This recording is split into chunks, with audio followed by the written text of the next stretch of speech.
New details tonight about cremated remains found inside of this Akron church run by a Columbus man who is already in trouble for allegedly operating as a fake funeral director.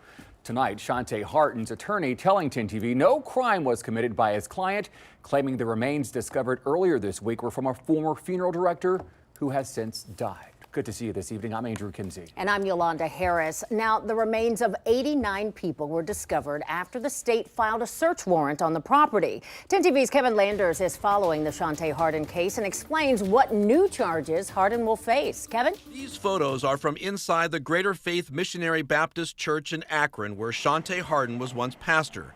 A woman who identified herself as an urban explorer took them and provided them to 10 TV. She says while she was taking photos of the vacant church, she noticed a door was open and went inside. Later, she told investigators she saw boxes of suspected cremated remains of people.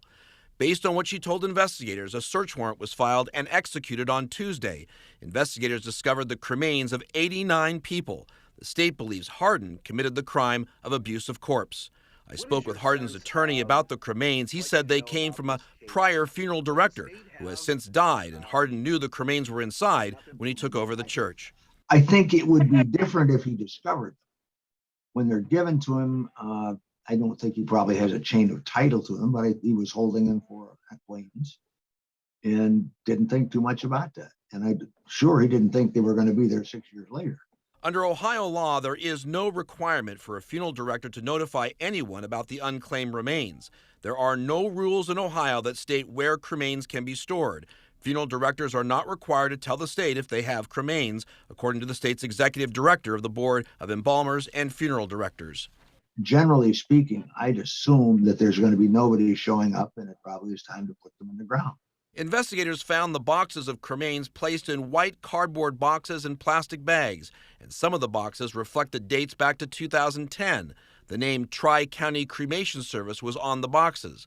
The woman who discovered them tells 10 TV she placed rosaries and flowers over the boxes of the cremains.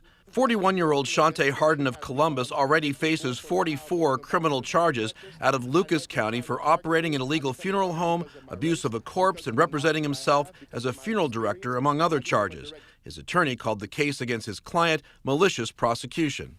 Do you think that Shawnte was portraying himself as someone he was not as pertains to these funerals? If you're going to the issue is, was he telling people he was a licensed funeral director? Of course not. Do I think those people are lying? No.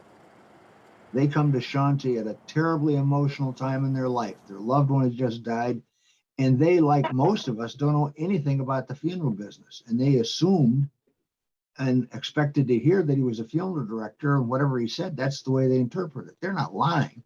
They're just confused. Under federal law, if a funeral home has unclaimed cremations of a veteran, the funeral home is supposed to call the Department of Veteran Affairs, where the remains are supposed to be buried at a veteran cemetery at no cost.